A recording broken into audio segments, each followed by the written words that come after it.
Cha cha cha chan chan cha cha cha chan chan cha cha cha chan cha cha cha chan. Bueno, hola queridos popcultistas, soy Silviano Carrasco Yelmo y estoy aquí en Popcult con Antonio Domínguez Leiva y Fernando Ángel Moreno, y como habréis intuido por nuestra fanfarria a capela, si estáis viendo el programa en YouTube habréis visto el gesto de Fernando de la madre que os parió.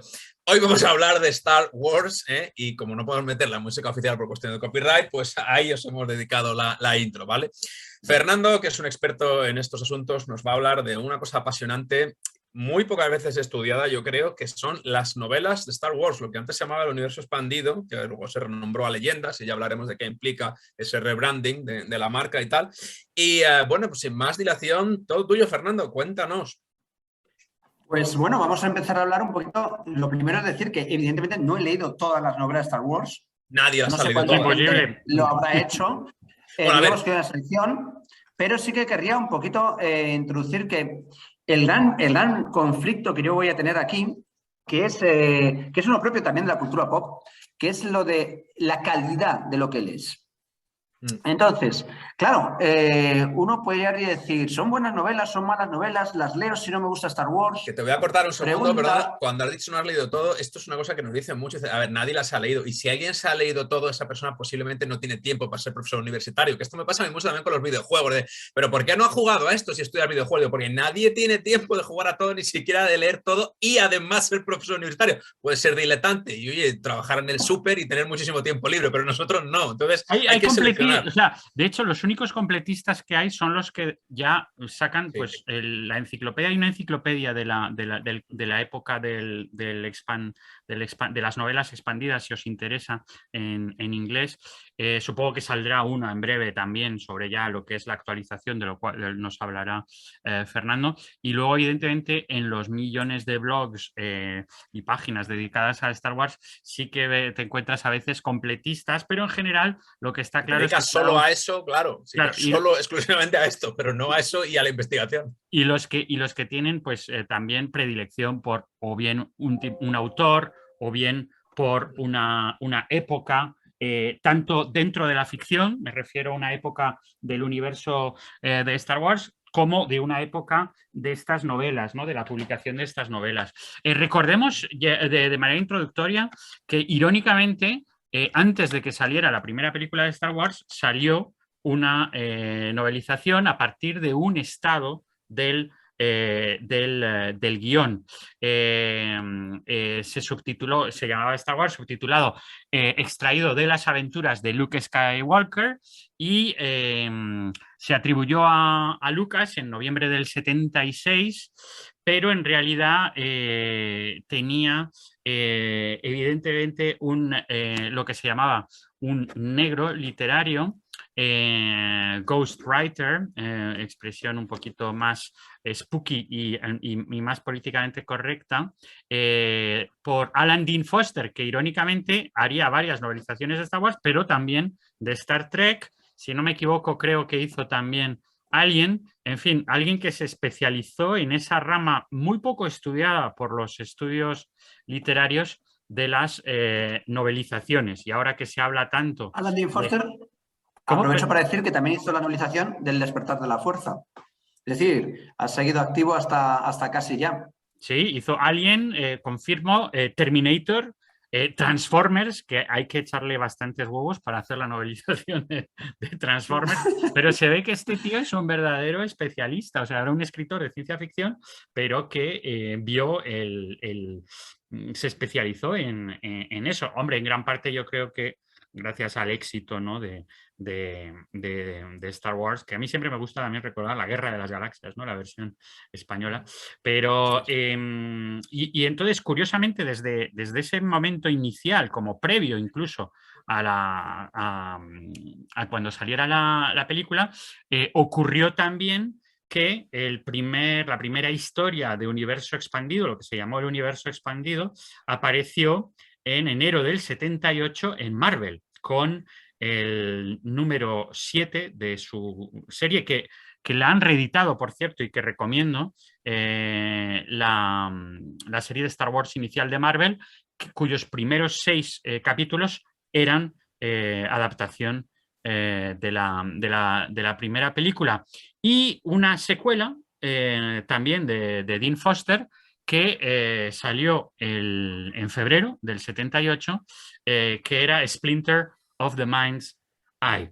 O sea que desde el principio tenemos las novelizaciones en sentido estricto, adaptación literaria del guión, en este caso de una etapa del guión que fue previa al guión final de la primera película.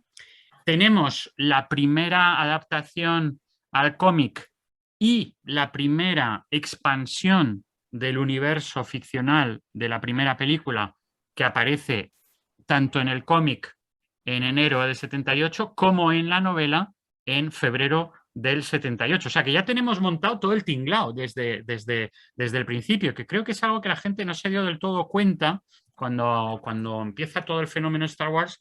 No es solo que está apareciendo un fenómeno, una película que no solo es una película, sino que es un fenómeno mediático y que además es un universo en gestación de referencia ficticia, etcétera, un universo de ficción, sino que ya se está planteando la expansión total de ese universo, y no solo con lo famoso de las figurinas y de todo el merchandising, sino que se está ya creando una especie de división de ficción en sentido militar, una división ficcional que está llevando esa película a un universo expandido en un sentido literal y simulado.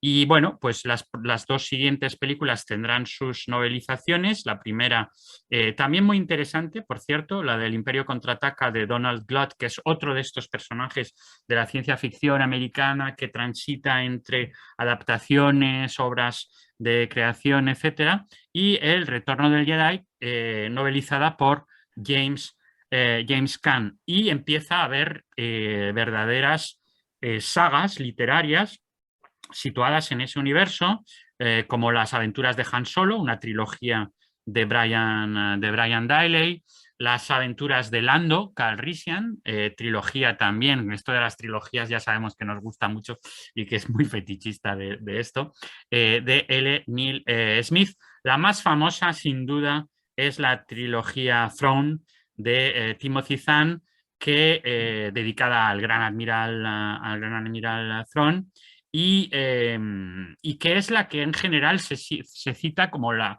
gran novela del universo Star Wars. Es en general la que siempre se recomienda leer, y después hubo pues verdaderamente miles y miles y miles. Y se ocurrió una cosa extraña, ¿no? Que es lo que va a comentar Fernando, que todo este universo, literalmente en expansión dentro de estas ficciones, que se pasean por toda la cronología del universo de ficción de Star Wars, o sea, van ahí transitando por miles de épocas y se vuelve todo muy complicado. Y curiosamente, va a llegar un momento en que todo este universo expandido se convierte dentro de la propia ficción en algo que nunca ocurrió, ¿no? Eso es algo bastante peculiar, ¿no, Fernando? Sí, es muy interesante porque realmente estamos entre yo creo que quizá el proyecto más transmediático, realmente transmediático, porque además es una transmedia dirigida. Entonces, como bien ha dicho Antonio, es un fenómeno que yo creo que literariamente, yo no sé cuánto está estudiado en Anglosajonia, cuánto está estudiado por ahí, pero yo he encontrado muy poquito sobre el proyecto enorme, así digamos desde el año, desde Alan Dean Foster, como bien decías, hasta las últimas novelas publicadas. Efectivamente, lo que ha hecho Disney que siempre va a ser llamado el mal para todas estas cosas, pero hay que tenerlo un poquito entre comillas esta idea, porque es verdad que es una empresa enormemente capitalista, carnívora, etcétera, para muchos casos, pero que también está haciendo cosas interesantes. Y uno es lo que está comentando Antonio. Recordemos que Lucas hace una grandísima apuesta que con Internet explotaría ya enormemente, que es ceder los derechos de toda su obra a quien quiera hacer cualquier cosa sobre ella mientras no cobre pasta, mientras no haya ánimo de lucro. Eso es importante lo que ha comentado Antonio. Es decir, la fanfiction de Star Wars es enorme porque el propio Lucas favorece la fanfiction. Al revés que hacen, por ejemplo, hacían al principio los de Harry Potter, etcétera, que perseguían mucha fanfiction por derechos. ¿Qué ocurre? Entre lo que el propio conglomerado de Lucasfilm hace, que es, eso sí es con ánimo de lucro, novelas, etcétera, más toda la fanfiction, tanto literaria como YouTube, etcétera, lo que tenemos es una enorme cantidad de material, como bien sabe cualquier experto en Star Wars, que forma todo parte de nuestro imaginario sobre Star Wars. Star Wars, para alguien que sea seguidor, sabe que no son solo las películas, hay muchísimo detrás. ¿Qué hace Disney en 2014 cuando de repente compra la compañía Lucasfilm?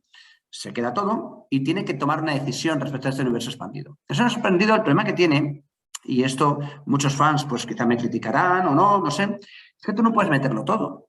¿Por qué no puedes meter todo el universo expandido? Chicos, ¿por qué no puedes meter todo el universo expandido como canon automáticamente? Pues básicamente porque sería contradictorio. No has seguido un orden de continuidad. Tendrías unos problemas enormes para marcar continuidad. Y esto es fundamental en lo que va a hacer el canon Disney. Porque el Disney lo que va a plantear, bueno, Disney, cuidado, Lucasfilm, prácticamente es la misma gente que estaba con George Lucas la que hace lo de Disney. Y esto hay que tenerlo muy claro también. Se ha criticado mucho Disney, pero los equipos creativos, Doc Chan, Pablo Hidalgo, gente de esta, está muy metida, estaba antes y está después. Entonces, ¿qué es lo que va a hacer Disney con todo este material, como ha dicho Antonio? Pues dice, estos son leyendas. Y de hecho, ahora, si vemos cualquier novela de Star Wars de esa época que se publique en Timo Más o en el extranjero, veréis que en la portada pone Legends, para distinguir del canon. Es decir, en el fondo las ha canonizado, las ha metido en el canon. Es decir, por ejemplo, una de las novelas también más conocidas, la novelización del personaje Darth Plagueis, que es uno de los maestros de Palpatine, aparece como leyenda y el propio autor de esa novela, que es James Duceno, cita cosas de vez en cuando respecto a esa novela, sueltas. Las puede citar porque son habladuría, rumores, cultura popular, folclore sobre ese personaje y tomar esa novela lo que quiera. Lo que pasa es que lo que entre ahí y quede institucionalizado, eso ya queda fijo. Y aquí está, para mí, la gran madre del cordero de las novelas de Star Wars actuales, que ya ahora enseguida hablaremos de ellas. Bien, perdona, sí, sigue. Solo acabo con esto y ya hablas.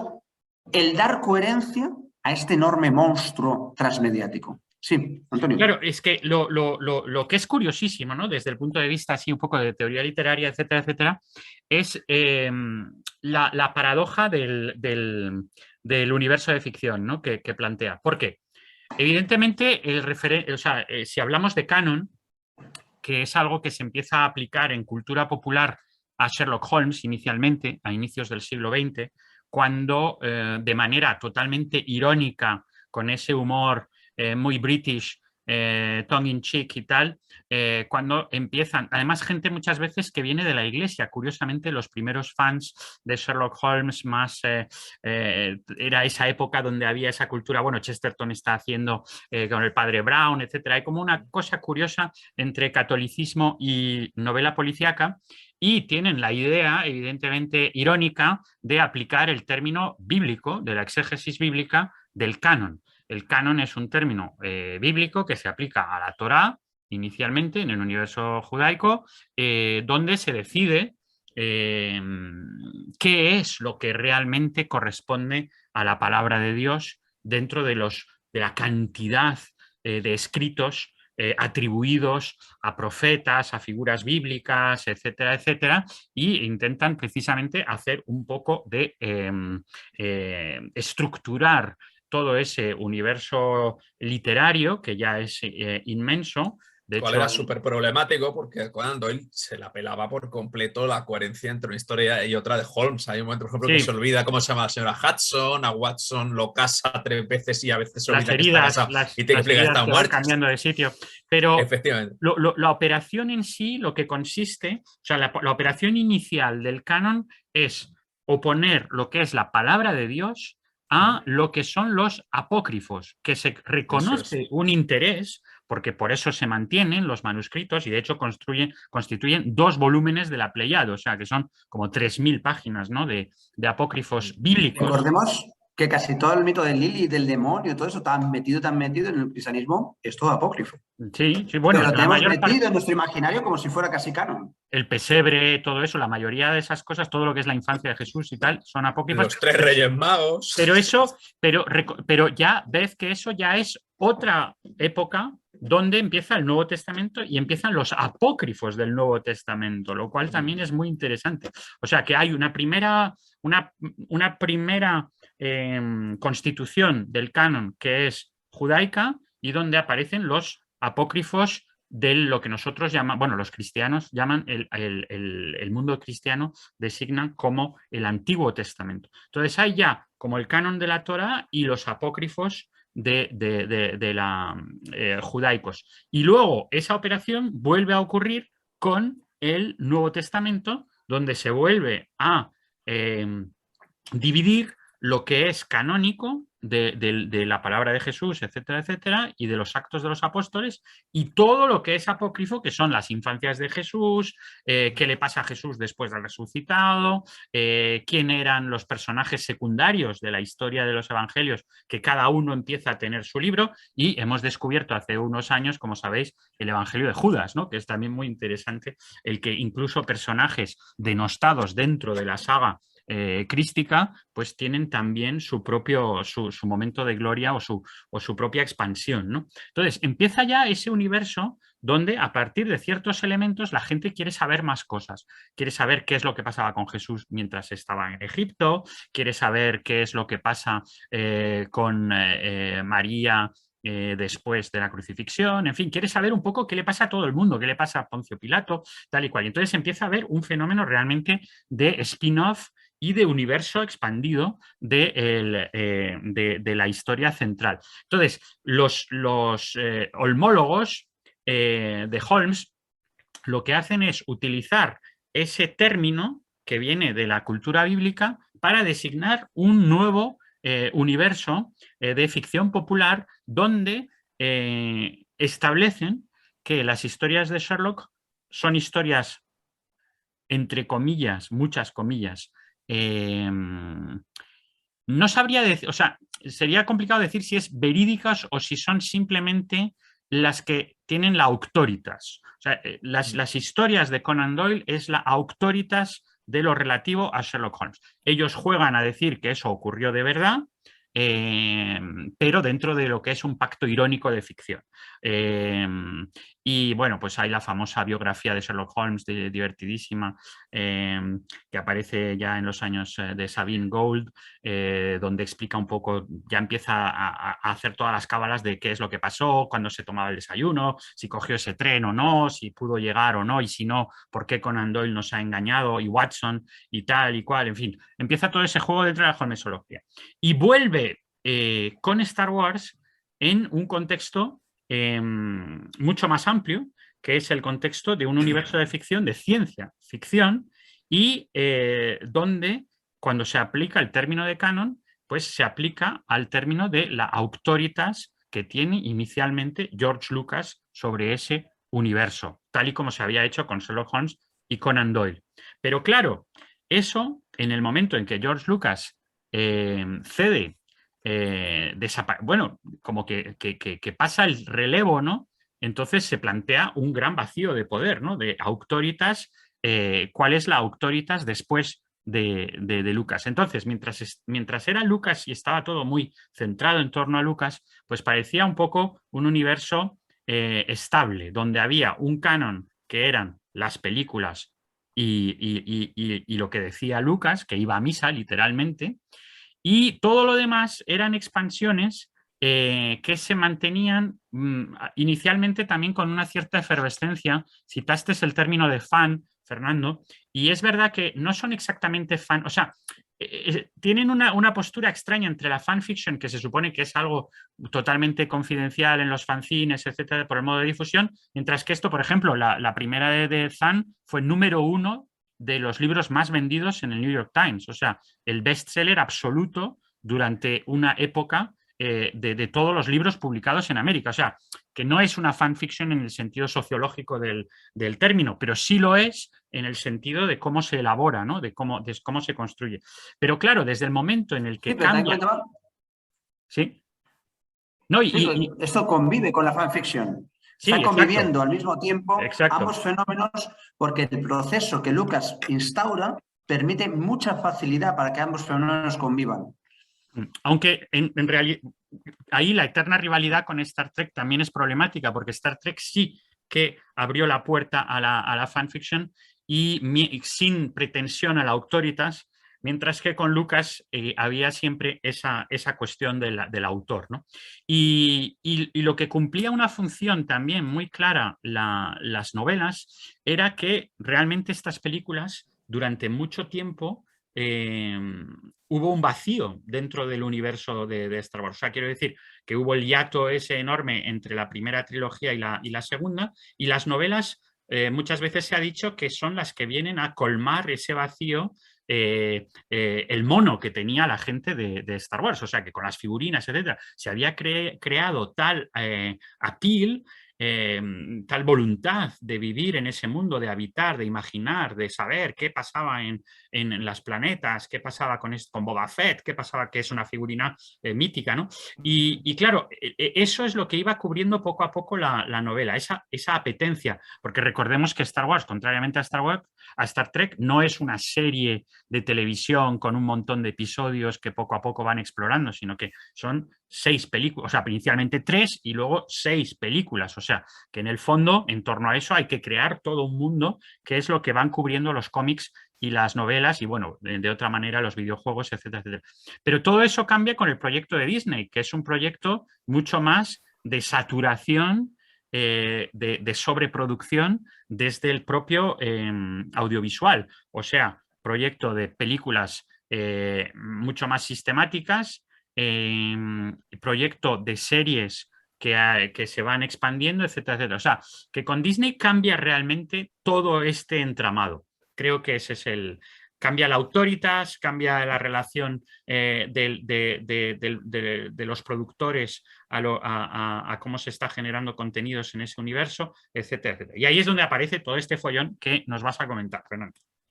Sí, hay que llamar mucho la atención todo lo que ha comentado Antonio, porque una vez más, a ver, cuidado, yo no es que esté defendiendo a Disney, ni a Lucasfilm, solo intento describir procesos e intentando quitar también mitología. Cuando se dice Disney ha hecho esto, Disney ha hecho lo otro, es una idea muy cristiana, ¿verdad? La idea de que hay una especie de inteligencia superior de un ser maligno que está tomando decisiones según su capricho y según su forma de ganar pasta. No es exactamente así, eso es lo que quiero decir. Vamos a plantear que cuando en 2014 Disney dice Lucasfilm, una vez más, Lucasfilm, división, empresa dentro de Disney, plantea hacer esto que ha hecho Antonio del canon. ¿Por qué? Porque además, como lo he dicho también, hay una cosa que me parece muy, muy importante señalar aquí. El hiato que ha dicho Antonio que se produce entre las dos trilogías, al aparecer las precuelas, ese hiato se vuelve, por una parte, mucho más reducido, en el sentido de que de repente tenemos un nuevo campo de exploración enorme, pero, tenemos un campo de exploración mucho más restringido. Tú ya no puedes empezar a inventarte la historia de Anakin o de Darth Vader o de los Sith como te dé la gana. Ahora tienes un centro muy fuerte. Y una cosa que cuenta muy bien Harry Jenkins, cómo los fans de Star Wars odian a George Lucas y le respetan. Es decir, casi todo lo que se hace de fanfiction es metiéndose con lo malas que son las precuelas, decía la gente, pero no hacían cosas alternativas la mayoría. También hay de todo, evidentemente. Es decir, esta idea también del fan, esta neurosis freudiana de nunca matar al padre del todo. Es decir, esta obsesión de que si yo hago una historia alternativa de Han Solo... Odiarlo, pero no matarlo. Ojo. Tiene que cumplir con lo que dicen las películas. Joder, si quieres hacer a Han Solo transexual, se te cae el mundo encima. ¿Me explico? O si quieres hacerle a Han Solo que de repente es un sacerdote Jedi, pues se te cae todo. Entonces, bien, todo esto cambia en 2014. ¿Y con qué cambia? Disney, Lucasfilm lo que va a hacer va a ser un grupo muy, muy famoso para la gente que sigue Star Wars, se llama el Lucasfilm Story Group. En un principio son muy poca gente, yo creo que para 2017 eran como 11 personas ya, pero creo que por lo que me ha llegado, ahora es muchísima más gente todavía y debe tener un montón de asesores todos ellos. ¿De qué se encarga este grupo? Este grupo en el cual hay gente muy, muy conocida para quienes sigan estas cosas, como por ejemplo Leland Chi o Pablo Hidalgo o Matt Martin. Este grupo lo que se encarga es de la continuidad del canon. ¿Qué es la continuidad del canon? Exactamente. Esta peña se lee de una manera o de otra, no solo todas las novelas, videojuegos, cómics, series de televisión, etcétera, sino también los proyectos de. Es decir, tú no puedes dar una coma, poner una coma, sin que los de Lucasfilm Story Group te digan eso no se corresponde con no sé qué o con otro proyecto que está haciendo otro tipo. Es decir, vamos a hacer que en tal año resulta que Poe Dameron estaba en la Resistencia en tal planeta. Se me ha ocurrido que iba a estar preso 5 años. Porque en el cómic de no sé quién que está haciendo Charles Soule, resulta que Poe Dameron le estamos viendo que no está preso en esa época. Entonces tienes a un equipo, al sistema, lo recordáis, se llama Marvel, que Bob Harras, os acordáis, llevaba los X-Men, etc. La coherencia Marvel la llevaba un equipo primero de una sola persona y luego ya iban por divisiones. Sí, era Mark Grunwald, ¿no? Inicialmente, me parece. Mark Grunwald también estuvo en ese equipo. Sí, hubo varias gente. Bob Harras es más famoso porque fue el que montó mucho los X-Men, etc. Pero vamos, hubo mucha gente allí trabajando. Pues ahora, pensad, el gran equipo de Star Wars. Pensemos que las novelas del canon, en este momento, creo que están en torno a las 70 novelas. Solo del canon desde 2014 hasta ahora. 70 novelas. Cómics no os quiero ni contar. Otro día porque de cómics. Recordemos que precisamente en este momento es cuando automáticamente se desclasifica lo que se había escrito antes, etcétera, etcétera, de universo expandido, y se considera que esos son solo leyendas. Y con lo cual, como es una tábula rasa ficcional, cosa que también tenían que hacer los cómics a partir de los 80, ¿no? Para no perderse en como la crisis de las tierras, crisis de Tierras Infinitas de DC, o como tantas cosas que se hicieron, o como la caída de los mutantes, no tienes que cargarte mutantes porque eso era el cachondeo. Es decir, todo hay un momento en que los world building se vuelven inmanejables y tú tienes que cortar y hacer tabula rasa. Aquí, esa manera, pues es quizá era la más coherente. Es decir, vamos a meter todo eso aparte y lo vamos recogiendo según queramos. De hecho, por ejemplo, cito la novela Dark Plagueis porque la novela Dark Plagueis es una de las que más está pidiendo la gente que sea canon. En otros casos, por ejemplo, ya lo hablaremos, se hacen reescribirlas. Por ejemplo, el personaje de Thrawn se han reescrito 6 novelas. Intentado tomar la perspectiva del personaje, cosas interesantes de él, pero encajarlo en nuestro mundo. En nuestro mundo, que es en el canon. Entonces, se le encarga al mismo autor, a Timothy Zahn, oye, vuelve a escribir las novelas de Thrawn, pero ahora canonizadas. El nuevo canon, porque ahí es donde está la ironía, es un nuevo canon, o sea, en el fondo, claro. Salvando las distancias, es un poco lo del Nuevo Testamento y Antiguo Testamento, o sea, es decir, que haya un nuevo canon respecto al cual, pues lo anterior se considera algo que todavía tiene valor comercial porque esas novelas pues tienen el lado vintage, etcétera, etcétera. Entonces, estas empresas no van a dejar de ganar un duro en ningún momento, entonces se puede conseguir reeditando, pero con esta idea muy peculiar dentro de lo que es la ficción, porque claro, no olvidemos que estamos, contrariamente a la Torá o al Nuevo Testamento, estamos en un mundo con que hay un pacto de ficción, o sea, no se establece tampoco de manera irónica. Aquí sí hay diseño inteligente. o por una pretensión de tal. Y tampoco como en Sherlock Holmes con el canon, no hay la ironía del canon de decir, no, pero es que Sherlock Holmes ese día no cogió el tren que llevaba a Baskerville, sino que se quedó en Londres y eso no nos lo ha contado Watson, que es una manera de decir que eso ocurrió de verdad, pero de verdad make believe como sí, ¿no? En un como sí, que es lo famoso de la teoría de la ficción y tal y cual. Pero entonces, lo curioso con el mundo de Star Wars es que se plantea simplemente que eso es real, pero dentro de un pacto de ficción. No hay la idea de que de verdad esto está ocurriendo. Sin embargo, dentro de ese mundo de ficción se considera que hay más ficción que otras ficciones. O sea, que hay ficciones que son ficciones que son las que, claro, que es como una verosimilitud aristotélica, o sea, que hay ficciones que son las que realmente ocurrirán, porque tampoco se sabe si esto es exactamente el futuro o no, las historias, y otras que son ficción a exponente 2, ¿no? O sea, al cuadrado. Son más ficción que la otra ficción. Y eso también es muy peculiar. Y hay que hablar también de que esa gente que coge, pensamos lo que es Lucasfilm, que tiene un puntito de mega empresa capitalista chunga y un puntito de empresa familiar enorme, y no sé, también chunga, no llego a tanto. Sí. Es decir, la gente que está trabajando en eso son fans también, ¿eh? Por su ex sabemos que sí. Sí. Pero que también son fans. O sea, Pablo Hidalgo, por ejemplo, los que más he seguido yo, es un tío que tiene un libro cojonudo sobre carteles de propaganda de Star Wars, que yo lo recomiendo muchísimo. Es un libro súper entretenido y es una preciosidad. Yo cuando tengo un fan que regala algo, le regalo ese libro. Y este tío es un fanático, hasta el punto de que hacía declaraciones diciendo que no le gustan los últimos Jedi, no le gustan las películas de Disney, trabajando en Disney. Es decir, son fans también. Este fenómeno que cuenta Henry Jenkins del profesional que es al mismo tiempo aficionado y está en especie de esquizofrenia. Bien, es un trabajo precioso hasta cierto punto, pero debe ser también terrible. Pensad que esta gente tiene que ver jugar todos los videojuegos, pero antes de jugarlos tiene que aprobar las tramas de los videojuegos. Los cómics, o sea, tú no te puedes encontrar con que un autor te hace el cómic, imagino que ocurrirá a veces, te diga, perdone, tiene que rehacerlo porque no se corresponde. O sea, tiene que haber todo un proceso. Hasta el punto, claro, si veis a la página, ya os recuerdo una página de Jutini, por ejemplo, las páginas te anticipan a veces hasta con 6 meses vista, te dicen va a salir esta novela sobre Star Wars.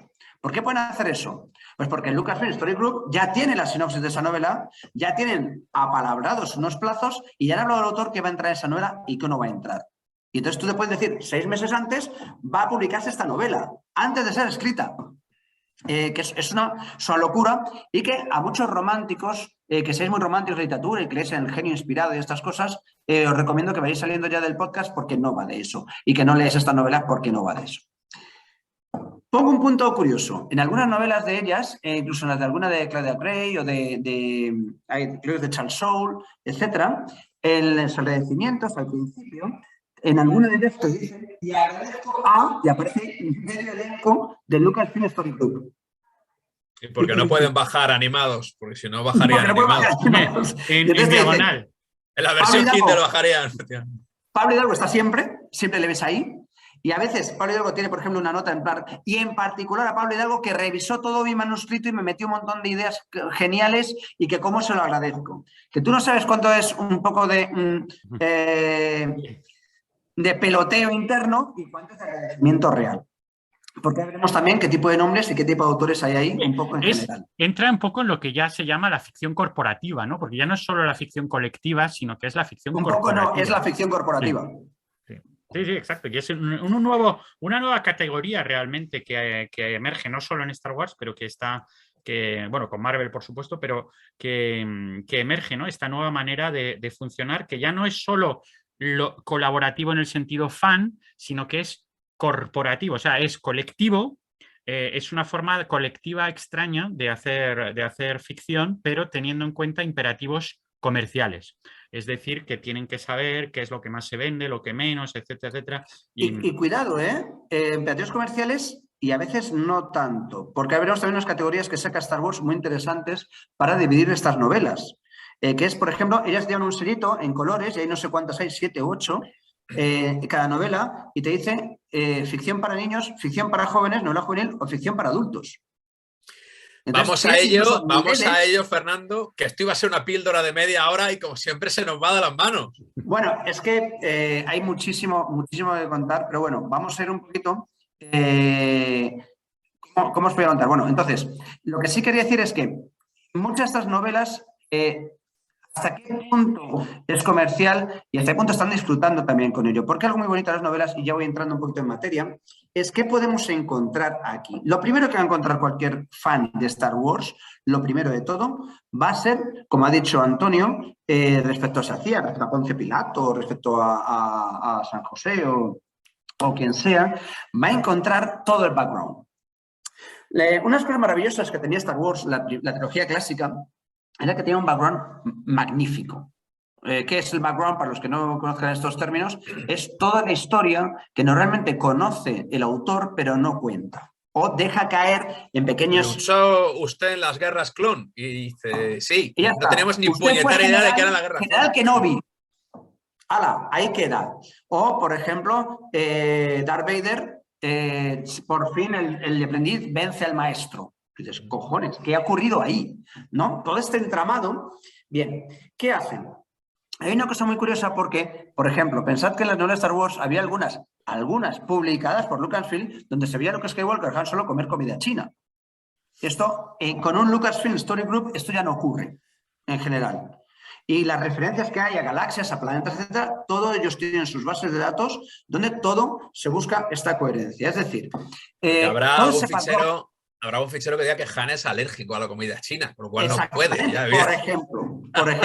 Bueno, Entonces, recordemos un pequeño inciso, esto es posible precisamente por la explosión de las bases de datos. O sea, está claro que el control de claro. los foros, etcétera, etcétera, el control de los detalles, las minucias, etcétera, es algo que ha explotado de manera exponencial con las nuevas tecnologías. Imagínate precisamente la época esta de Mac Grunwald, etcétera, que era una locura de tener ahí en su apartamento neoyorquino 40.000 tal y decir, yo creo que es en el número 734 de Spider-Man, sí. Que creo que... O sea, un trabajo de amanuenses, o sea, seguimos en el registro. Sí, porque más tienes a los fans...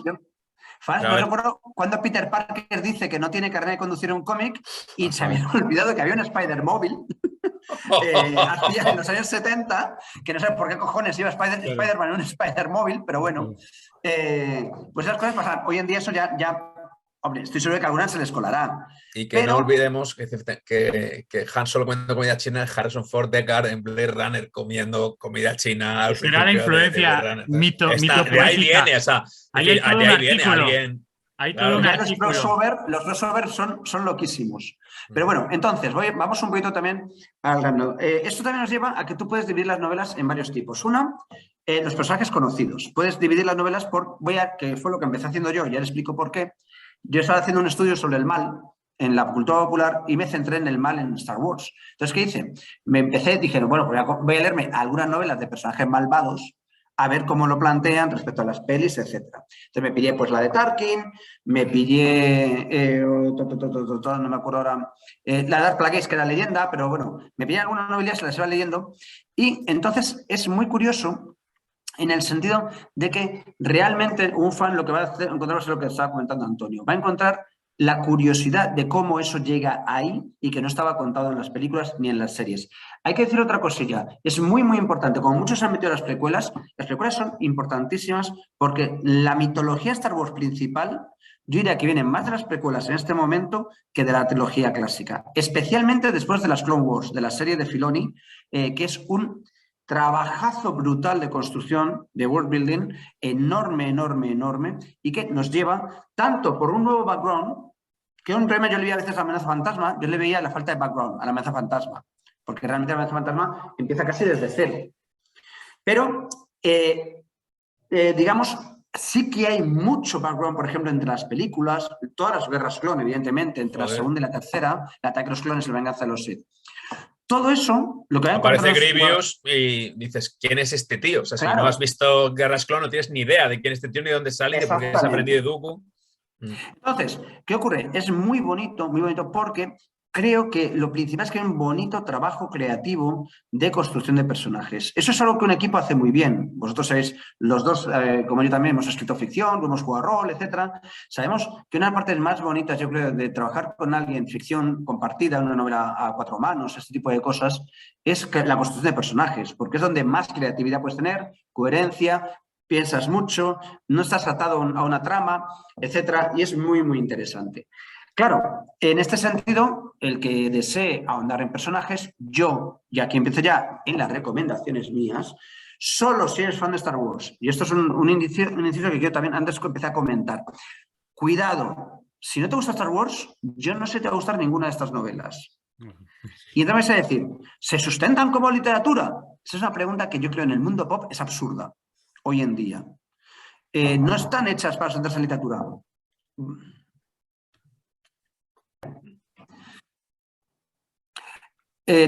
Tenemos entonces que plantearnos, es que son tan malas literariamente. Yo he leído algunas ya las citaré, como Linaje de Claudia Gray, o también de Claudia Gray, Maestro y Aprendiz, que a mí como literatura me parecen buena literatura. Es decir, más allá de que sea Star Wars o no sea Star Wars. Y creo que incluso Maestro y Aprendiz puede leerse incluso sin ser fanático de Star Wars. Dentro del género de la Ahora, ciencia ficción, del space opera, pues como que ya es una literatura claro, que tiene esos códigos, ¿no? es que son space opera chulos. Sí. Por ejemplo, la de Maestro y Aprendiz es un space opera súper chulo. Pero no lo vas a disfrutar como si eres fan de Star Wars. Y incluso novelas que diríamos, es que es peor literariamente. Cuidado, porque algo, ese sentido de qué es literariamente bueno, que es una cosa que nosotros hoy en día sabemos en teoría de literatura, que es casi igual, una frase un poco desafortunada, porque ya qué es bueno, qué es malo, es enormemente complicado de establecer. ¿Cuántos presupuestos hay por debajo de esa pregunta y de la respuesta posible que puedes dar a eso? De qué proyecto de teoría literaria estás educado sin darte cuenta, qué programación tienes desde la educación secundaria, el bachillerato, la universidad o del grupo de amigos. Eso, los que no sabéis de esto, sepáis que está muy, muy estudiado. Es decir, cómo nos programan nuestros sistemas de aprendizaje para conseguir que algo es bueno, evidentemente, por sentido común, y algo es malo por sentido común, y eso no tiene ningún sentido. Echad un vistazo a Foucault, os explica muy bien el análisis del discurso. Entonces, claro, estas novelas, a mí novelas que me han gustado mucho y que quizás, si no fueran Star Wars y si no estuvieran metidas ahí, pues no me habrían interesado tanto, evidentemente. Bien, entonces, yo ahora ya he leído unas cuantas, he leído bastantes, yo creo, evidentemente no me he leído las 70, pero sí diría que las de personajes son muy interesantes. Por ejemplo, un personaje, y aquí empieza lo transmediático también, que yo recomiendo mucho seguir y que quiero hacer un estudio para algún artículo académico en el que reciba flores y loas y homenajes, que no va a ser, evidentemente, va a ser con Grand Moff Tarkin. Tarkin, que yo me acerqué a través de su novela, es un personaje, por ejemplo, mucho más interesante en las novelas que en las películas. ¿Por qué? Principalmente porque aparece en muchas novelas. Ya veremos en todo lo que es la Era del Imperio, Tarkin es un personaje, es el que dirige el cotarro. Palpatine está casi siempre en la sombra. ¿Y qué hacen? Por ejemplo, en la novela de James Luceno, que es canon, aparece todo el nacimiento, infancia y juventud de Tarkin. Interesantísimo. Lo primero que no considerarías de él es que es un gran atleta. Es un personaje físicamente enormemente entrenado en condiciones de supervivencia, en bosques, en parajes extraterrestres súper duros, peleando contra extraterrestres. Todo esto siendo coherente con el personaje que aparece en una sola película, en la 4, y muere con la Estrella de la Muerte. Sí, bien, de pues hecho, son personajes... Sí. recordemos que desde el momento en que se considera que es canon, que podemos evocar el término de neocanon, porque estamos hablando del nuevo canon ahora respecto a lo que fue canon antes, lo cual es también muy irónico y paradójico, pero desde el momento en que sí que se considera que es neocanon, quiere decir que en un futuro se tiene que tener en cuenta con estos elementos biográficos de esta novela. O sea, que si alguien quiere hacer la película o tal y cual, va a tener que tener en cuenta. Por eso lo del canon estratégicamente es muy complicado, porque es una manera de decir, bueno, esto es el universo de referencia de este universo de ficción. Es decir, que a partir de cada elemento que metamos en el canon, cuidado porque nos podemos liar mucho porque ya se establece que es el referente. Te pongo un ejemplo. Cuando Patty Jenkins rechaza hacer la película de Star Wars, recordáis que le ofrecen dirigir no sé si una trilogía o una película de Star Wars a la directora, creo que de Wonder Woman, ella dice que tiene grandes problemas creativos con Lucasfilm. Yo no sé si serían problemas creativos de que no le gustaba lo que estaba haciendo, pero es muy normal que los problemas creativos sean con el equipo de Canon. Del Lucasfilm Group Story Group. Porque realmente imagino a una guionista o una directora diciendo, se me ha ocurrido esto, no puedes. Se me ha ocurrido esto, no puedes. Se me ha ocurrido esto, no puedes. Lo cual debe ser una locura hacer un guión para una película de Star Wars. O haces como está haciendo Rian Johnson y como se hace, ahora veremos, el proyecto Luminous, que es irte a tomar por culo, que para eso tienes una galaxia entera, pues tío, no lo centres aquí, vete donde quieras, no toques a Tarkin, no toques los personajes canónicos, no toques el puñetero Tatooine, que ya está bien, ¿no? Y vete a donde te dé la gana. Y entonces, ha abocado Antonio más de una vez. Ya está bien con la familia Skywalker. Ya está bien con la familia Skywalker. Entonces, ¿qué ocurre? Por ejemplo, hay una novela muy chula, a mí me gustó mucho Leia, de Claudia Gray, que es la juventud de la princesa Leia. Es una novela, como ya diré, muchas de ellas para mí, fallida en muchos aspectos, irregular, pero que me lo pasé muy bien con ella. Y ves a Tarkin, a la jovencita de 14 años, Leia, en una cena con sus padres, que son los reyes de Alderaan, que viene Tarkin a la cena de repente. Y ella, con 14 años, hablando sobre Tarkin. Es importante porque la peli, el episodio 4, asume que se conocen previamente en su primera interacción. Exactamente. Y entonces ella le coge la barbilla y se dice, ay, princesa, no sé cuándo. Y todo eso, Claudia Gray, te construye una relación entre los dos, porque Tarkin se ha no enamorado platónicamente, sino enamorado como persona de Leia. O sea, le fascina la Leia de 14 años. Tiene un par de diálogos, un par de interacciones, y además está ocurriendo en el planeta que Tarkin va a destruir delante de Leia. Claro, es que ahí se me acaba de ocurrir una buena idea de novela, una especie de Manhattan Transfer, la vida cotidiana de un montón de personajes y al final descubres que es el planeta y que está totalmente condenado a ser destruido en una secuencia ahí mínima de fondo. Es que es interesante porque toda esa novela transcurre, sobre todo, hay varios planetas, es una space opera, además estamos siempre con lo bonito de los space opera, ¿no? De los viajes espaciales, no sé qué, y tenemos, la mayor parte de la novela transcurre en Alderaan. Sí, sí. Y te cuenta todas las costumbres de Alderaan, el famoso vino de Alderaan, que es muy bonito porque de otra novela, Linaje, con Leia vieja, un tío muy chungo del mercado negro, un mafioso que quiere corromper a Leia, que es senadora, para corromperlo le hace un regalo que es la última botella del vino de Alderaan, que era un vino famoso en la galaxia, que se inventa Claudia Gray y que luego en la siguiente novela de Leia ese vino estará tomando la gente habitualmente. Es decir, es muy bonito creativamente este tipo de cosas. Bien, Tarkin, ya os digo, que es un personaje enormemente interesante. Toda esa flema británica y luego una cosa que hace muy interesante, que es cargarles de ética. Es decir, Tarkin se vuelve un personaje Tarkin ético. Es un villano que se queda en la Estrella de la Muerte hasta el final diciendo que no pueden perder en lugar de huir por patas como es hacen que casi va todos. con su carácter. Tú lees la novela y lees las apariciones de Tarkin en las otras novelas y es que va con su carácter. Es un personaje en Throne, en la novela de Timothy Zahn, es un personaje fundamental en esa novela porque es el que unos que meten a Throne en el poder en el imperio. Y tienen ideas éticas completamente separadas, Thrawn y Tarkin. Pero ambos les entiendes. Tarkin es un tío que, digamos, todo aquel que se ha salido del orden o ha ido contra la ley, etcétera, ha hecho morir a mujeres, niños, inocentes, etcétera, en su planeta y en otros planetas. Ni Tarkin dice, esto no va a volver a ocurrir en mi nombre. Aunque tenga que matar a miles de millones de personas, estoy salvando a miles de millones más. Lo que importa es el orden, la ley. Porque lo contrario, la anarquía es el horror. Lo que es decíamos, la muerte de mucha gente y es mucho sufrimiento. Lo que decíamos hace meses tomándonos un café, ¿no? Del legal malvado de las mazmorras, macho. Ese es el más peligroso de todos. Porque con eso no se puede negociar. Bien. Entonces tenemos toda la parte de personajes. Aquí voy a recomendar, evidentemente, yo no he leído las novelas de Johnston sobre Amidala porque no están traducidas al español, a ver si me lo ponías en inglés.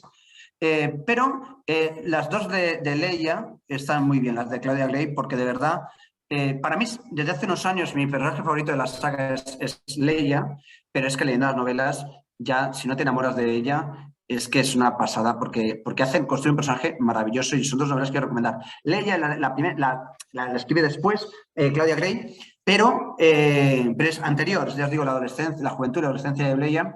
Es una novela, yo os digo que es una novela juvenil. Pero es una juvenil que coge personajes de, no me acuerdo cómo se llama, Holdo, la mujer que hace Laura Dern en El último Jedi, es coprotagonista de Leia también con 14 años. Y ver la historia de las dos juntas. Esto es algo que es muy bonito porque luego cuando ves Los últimos Jedi, la muerte de Holdo te impresiona mucho más. La amistad de ellas. O sea, realmente el transmedia funciona muy bien. La ficción corporativa en este tipo de cosas cuando tienes una buena autora detrás que sabe lo que hace. Bien, esto es una forma de dividir. Y luego tenemos novelas en las que no salen personajes principales. No sale Ahsoka, no sale Han Solo, no sale gente de esta. En general, por cierto, yo lo que he oído, las de Luke Skywalker son las peores, parece. Imagino que será también porque es un personaje bastante trabajado. Tiene poco margen de acción, imagino. Pero vamos, en general las de Palpatine, bueno, ya te digo, las de villanos están muy bien, pero están luego las novelas de personajes secundarios. como las de Aftermath, que no he leído todavía, o las de Alphabet Squadron, que están muy interesantes y creo que va a haber serie de televisión porque es muy interesante. Es un escuadrón, una vez que cae el Imperio. De eso hay mucho también. Es una época que a mí me gusta mucho, lo de la Nueva República, cómo se va construyendo. De hecho, la parte que yo creo es la que más me interesa a mí. Cómo tienen que construir un nuevo mundo, un nuevo gobierno, etc. La protagonista es una ex soldado imperial que sigue creyendo en el Imperio, pero no le queda más remedio que, como es muy buena piloto, trabajar de mercenario para la Nueva República. Y es la líder de un escuadrón de rebeldes, que se llaman fatal entre ellos, porque además esta es una capulla que era piloto de TIE Fighter. Y además te va explicando la diferencia, es súper bonita esa parte, la diferencia entre volar con un TIE Fighter, que es todo maniobrabilidad, y un X-Wing, que dice que es una nave un poquito por la forma de las alas, etcétera, que se conduce muy mal. La que pasa es que, claro, el X-Wing tiene escudos, el TIE Fighter no los tiene. Entonces tienes que pilotarlo de un modo diferente. Ojo, que eso es súper importante porque todo eso está determinado ya por los videojuegos de Star Wars. A la gente que ha jugado a TIE Fighter sabe que el que lleva escudo, el que no lleva, cómo se puede poner la energía adelante, atrás. O sea, esto es impresionante. Es que lo bonito es que cuanto más conoces el mundo, más disfrutas las novelas. Entonces, si has jugado a videojuegos, si has leído cómics, yo otro día hablando de cómics, las dos grandes miniseries de Darth Vader de cómic, por favor, valen la pena, ¿eh? Están muy, muy bien. Una de ellas cuando Darth Vader cae en desgracia con el emperador y cómo tiene que recuperar el favor del emperador, que es muy, muy interesante. Pero bueno, todo este tipo de juegos están. Entonces, puede irse por personajes conocidos. Entonces digo, bueno, pues yo voy a andar en Leia, voy a andar en Poe Dameron, voy a andar en estos. Ahí quiero marcar dos novelas interesantes. Una, para mí, a mí no me encantó, a la gente le encanta, a mí me gustó mucho, es Catalizador, que es una novela que es solo la vida de Galen Erso. ¿Recordáis el padre de Jyn Erso en Rogue One? Sí, sí. El diseñador del book de la Estrella de la Muerte. El mejor amigo al principio de la novela durante muchos años, el mejor amigo de Galen Erso es Tarkin. No, Tarkin no, perdón. El otro, el que va a buscar el planeta. Krennic. Esto es. Pero conoce a Tarkin mucho. Y Tarkin es otro personaje. Claro, son la misma quinta todos, en realidad. Y él empieza trabajando para el Imperio. Y es toda la vida. Y un personaje fundamental es la mujer, que se lleva como el culo con los amigos de su marido. Porque ella cree en la fuerza. Ella todavía es de las que quedan de la religión de los Jedi. De los poquitos que quedan, por la gente, cuando ve que los Jedi están mal vistos, la gente deja la religión de la fuerza. Y ahí explican por qué la religión de la fuerza desaparece. Entonces, ves cómo el amigo está deseando matarla. Entonces, claro, cuando ves Rogue One, dices, claro que se la carga la primera de cambio, si es que llevan queriendo matarse durante una novela entera. La novela es una novela curiosa, es muy adulta, no en el sentido de que haya escenas escabrosas ni nada, sino de una trama con muy poca acción, mucho politiqueo y mucha reflexión. Para mí, a mí no me entusiasmó porque a mí este autor no me parece un gran reflexionador filosófico, no me parece que tenga grandes ideas. Pero es verdad que, claro, tienes 400 páginas de construcción de Galen Erso, de la mujer y de la niña Jyn Erso hasta los 8 años y acaba donde empieza Rogue One. Es una maravilla. Y recomiendo también una que estoy acabándome ahora, que es la vida de Jyn. Rebel Rising, que es la vida de Jyn Erso, de la chica de Rogue One. Otra vez, una novela juvenil, escrita por una autora de literatura juvenil, de Revis, que no está mal, no está mal. Ahora, leerla hace, cuando tuve Rogue One, esta chica te da una pena que te pasas. Empieza la novela en una prisión y le dicen cuando interna en la prisión, en la primera página, segunda, le dicen a los carceleros, bienvenida a la peor época de tu vida. Y ella se ríe y dice, no, no lo va a ser. Porque ves la vida de esta niña, desde que a los 8 años matan a su madre y se queda encerrada en un zulo durante no se sabe cuántos días, se queda sin agua, se queda sin nada, hasta que Saw Gerrera llega a recogerla, y Saw Gerrera, que es un hijo de la gran puta, tremendo, la entrena en la supervivencia desde los 8 hasta los 17 años. Y la vida de esta niña es la vida en un sistema, antisistema de terroristas, que también sabéis que son más terroristas que los rebeldes, viviendo, aprendiendo a decodificar códigos imperiales, construir bombas, usar blasters, pelea cuerpo a cuerpo. Y la vida de esta niña es un infierno. Hasta que deja a Saw Gerrera y su vida es peor todavía, porque se convierte en abducido por la yihad, básicamente. Yo, fíjate, esto me está interesando muchísimo, porque cuando vi Rogue One, una de las cosas que eché en falta fue más background de Jyn, Y me quedo con las ganas de saber, cuando vimos el tráiler de Rogue One, el primero, hay un montón de cosas que aparecen en el tráiler que no están en el montaje final de la peli. Y me habría gustado ver a lo mejor un poco de más escenas de ella en la cárcel, porque claro, lo primero que sabemos de ella es que la están transportando los imperiales y la rescatan, los rebeldes, ¿no? Entonces, ¿por qué estaba en la Como cárcel 50 Jean? páginas, 50 páginas de la novela son en la cárcel. Son justo Pues eso, antes de que la rescaten. eso me Porque interesará. es retrospectiva, va recordando ella. Ella va contando un poco su infancia, etcétera. Otra vez, es una novela que había momentos, he tardado un poco en leerla porque momentos para mí aburridos. Hay una parte romanticona con un chico que conoce que dices, de verdad, o sea, esto es novela juvenil, que está muy bien y yo Bueno, defiendo la novela juvenil para que le guste, pero a mí ya, la historia del primer amor, a mí ya me cansa. Sobre todo un personaje como Jean, que muy un poco out of character, ¿no? Es una tipa Está dura bien que... hecho. Está bien hecho, es una tía dura que se enamoró de un pipiolo, de un chico de su edad, pero que ella tiene 17 años, el chico tiene 17 años más o menos, y ella, vamos, está con los terroristas más chungos de la galaxia, de vuelta, y el chico no ha salido de su pueblo.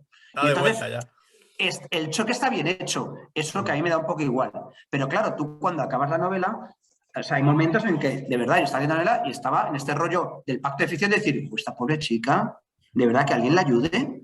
Qué bueno. Qué mal lo está pasando. Y te gusta haberlo leído. Es la vuelta del folletín, y no olvidemos que en el fondo lo que siempre se valora en historia literaria de Balzac con la comedia humana, que es precisamente este hecho, introduce la idea de que de una novela a otra los personajes que en una eran secundarios se convierten en principales en la otra, etcétera, y que luego los vuelves a ver 30 años después, qué es lo que les ha pasado, y en otra novela empiezas a descubrir por qué ocurrió esta escena, por qué pasó en el pasado y tal. En realidad esto que Balzac hace magistralmente y a raíz del Galdós y Zola, etcétera, etcétera, la gran novela realista decimonónica, pero curiosamente eran las técnicas del folletín, o sea, eran las técnicas de la literatura pop de esa época, donde precisamente de volumen en volumen los personajes cambiabas de perspectiva, etcétera, etcétera, etcétera, y es otra de las cosas que la cultura high le debe a la cultura pop, ¿no? Y es curioso porque es algo que renace en la ficción corporativa de manera exponencial. Es la versión 2.0 de todo ese principio de gestación folletinesca de la intriga, ¿no? Es que es una maravilla porque en el fondo, claro, cuando tú tienes un equipo que está trabajando para ti, llenándote esos huecos, es decir, yo entiendo, yo os digo que por una parte a lo mejor sea peloteo, ¿no? Lo de los agradecimientos, pero por otra parte quizá pueda ser muy sincero, porque de hecho son ser muy, muy cariñosos los agradecimientos al equipo, a Lucasfilm Story Group, son muy cariñosos como diciendo, me habéis ayudado un montón, porque claro, te están ayudando a crear tu propia novela, es una creación colectiva. Los filólogos viejo cuño que todavía quieren mirar la vida del autor para analizar una novela, aquí se mueren, no tienen nada que hacer. Porque realmente, quién sabe si la historia de Jean, todas son de ella, o la mitad son de Pablo Hidalgo, o son del revisor de turno. Bueno, y recordando también que en el fondo esto es el ADN de Star Wars, porque lo que hizo que la gestación del guión fuera tan laboriosa, etcétera, es que George Lucas estaba creando no un guión de una película, sino que estaba creando un universo. Y eso es lo que fue muy complicado dentro del mundo de Hollywood, etcétera, etcétera, entender lo que estaba pasando. Y sus primeros proyectos de guiones pues eran incomprensibles. De hecho, Coppola, no sé si era Coppola o Brian De Palma, dijo, esto es una mierda. O sea, porque empezaba con todo ese rollo de que si este tío de los Jedi, de no sé qué, no sé cuánto, y claro, alguien que está haciendo Taxi Driver o que está haciendo todos sus colegas de todo ese grupo del nuevo Hollywood, decían, pero ¿qué coño es esto? ¿No? O sea, ¿qué es esto? Coppola revisó el guión y ayudó a revisar el guión de Star Wars y luego no quiso aparecer en créditos con Lucas. Que imagino como diciendo, esto es una manita, pero a mí no me metas en eso. Sí, no, totalmente. Porque básicamente lo que estaba pasando en ese guión era que Lucas estaba intentando a la vez hacer un guión de una película, pero que ya estaba pensando en la idea de que eso era solo parte de una gran saga, y no solo eso, sino que esa saga estaba inmersa en un universo que él estaba creando a la vez. O sea, que a mí me interesó mucho trabajar sobre la genealogía de los guiones, porque realmente lo que vas viendo es como ya él está introduciendo ese doble nivel y en el fondo de ahí parte todo lo demás, es decir, que de ahí parte la lógica de los universos expandidos y de ahí parte la idea de la ficción colectiva, porque en realidad lo que está pasando es que en torno a estas películas se plantean como la punta del iceberg de universos enteros que por una parte el espectador reconstruye, pero que por otra parte están sirviendo como de reclamo para la imaginación y la co-creación, porque en el fondo ese universo es tan extenso que aunque Lucas inicialmente lo considera como su mundo, etcétera, etcétera, pero nunca llega a tener el control que tiene, por ejemplo, Tolkien de su universo. Exactamente. Y entonces en ese vacío, que es una especie de demiurgo, es un demiurgo fallido en cierta manera, ¿no? Respecto a Tolkien, pues ese demiurgo, pues en el fondo lo que está es suscitando una inmensa curiosidad en una gran parte de sus espectadores para imaginar, y ya con las figurinas para mí es básico el hecho de pasar, es la teoría de Winnicott del objeto transicional, y es que realmente que cuando ya tienes la figurina, a todos nos ha pasado que te empiezas a hacer tus historias, el éxito de Boba Fett y tal igual, y entonces ahí ya empieza el desparrame del despliegue, que en el fondo podría haber sido cualquier otro universo de Space Opera, pero yo creo que fue por el hecho de que se creara tanto en torno a los vacíos, porque otras... Hay un punto importante, textual, que es muy importante en el guión de la primera Star Wars, en todo lo que estás diciendo, y que el Star Trek no hace exactamente igual, y no lo hace tampoco el Space Opera tradicional, y no lo hace el actual. En Star Wars, no se fijes en el guión original de la primera película, de Una Nueva Esperanza, constantemente dan por asumidas cosas que tú no sabes, pero constantemente. Es decir, no se trata de que tú estés hablando de una federación de planetas, los Klingon, no sé, y alguna referencia. No. Expresiones. Mira, vas a acabar en las minas de Kessel. O esto no es, vamos, no se va a comer ni a un banta. O sea, ese juego que todas las novelas lo recogen de un modo u otro, y que todos los fans luego dicen, vamos a ver esto y vamos a crear la criatura, y eso ahora, hoy en día, el equipo de Lucasfilm ahora supervisa esa creación. Es decir, es un formato que textualmente, lingüísticamente es rastreable. Que yo, sí, una vez más, insisto en que Star Trek no está en las originales, hay momentos, etcétera. Pero empecemos que la primera película, que es un comienzo legendario y acojonante y con unos huevazos enormes por parte de Lucas, empieza in media res, no, pero en super in media res, con una nave siendo abordada por otra, hola, ¿y qué pasa con el Senado? Y no sé qué, y bueno, eso se lo cuentas al Senado, ya esa cámara va a dejar de interés. ¿Cómo controlar al emperador? Voy en misión diplomática, sí, hombre, ¿dónde está el embajador? Y no sé cuántos. Y tú, y este tío, ¿por qué va de negro? O sea, y no te cuentan nada. Por eso eres el último reducto de una extinta religión, amigo mío. O sea, eso es súper importante. Entonces, está construyéndote todo el rato algo que lo que está diciéndote es invitándote, como decía Antonio, te está invitando a la construcción en tu mente. Que es para mí la gran virtud de la película 4. Y sin eso, duda. Las novelas no solo lo, digamos, hacen eso mismo. Tú lees estas que estoy buscando un ejemplo, pero mira, aquí, por ejemplo, yo qué sé, los rayets, ¿no? Bueno, ya sabes cómo son los rayets en media novela. Y te dicen cuántos. Y entonces, por una parte, te están rellenando esas cosas, pero creándote otras nuevas. Es un ejemplo bonito de un fracaso triunfal. Es decir, que Lucas no conseguía, o sea, y por eso peleó tantos años con ese guión, etcétera, etcétera, porque realmente lo que estaba haciendo no era un guión de una película. Y claro, eso era el follón, o sea, es decir, bueno, y de todo esto, porque en el fondo se tira como 2 años enteros leyéndose toda la ciencia ficción clásica de los pulps, etcétera, etcétera, haciendo ahí millones de cábalas sobre cosas y tal, que en realidad está volviéndose un poco loco. O sea, hay momentos un poco dramáticos de la gente que le conoce en ese momento, hay momentos como muy, muy fuertes, porque el tío dice, no, pero si es que estoy, ¿sabes? Está destruyendo su vida en el fondo. Es un tío que tuvo un fracaso con THX, pero tuvo un éxito con American Graffiti y todo el mundo está diciendo, bueno, ¿y tú qué estás haciendo con esto?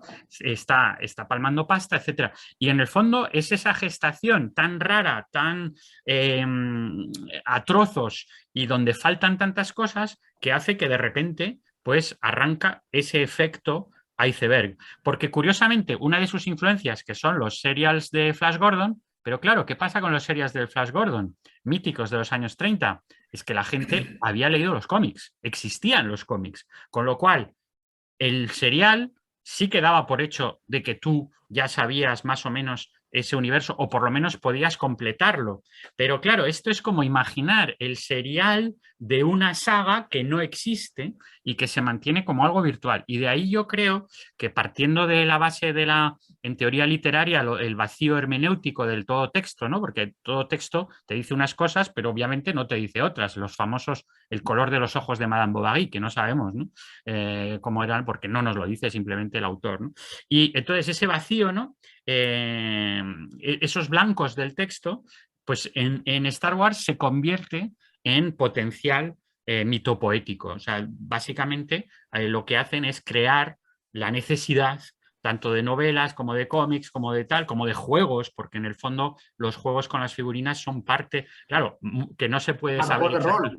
Claro, los juegos de rol, etcétera. Los juegos de mesa, todo. Es que, o sea, cuando tú, la parte de interesante es que haya un agente supervisando el proceso. Eso crea muchos problemas creativos, pero crea una impresión al lector de coherencia de un mundo tan enorme que nadie, no creo que nadie pueda leer todas las novelas, jugar todos los videojuegos, leer todos los cómics, jugar a todas las figuritas. Ellos, ese equipo.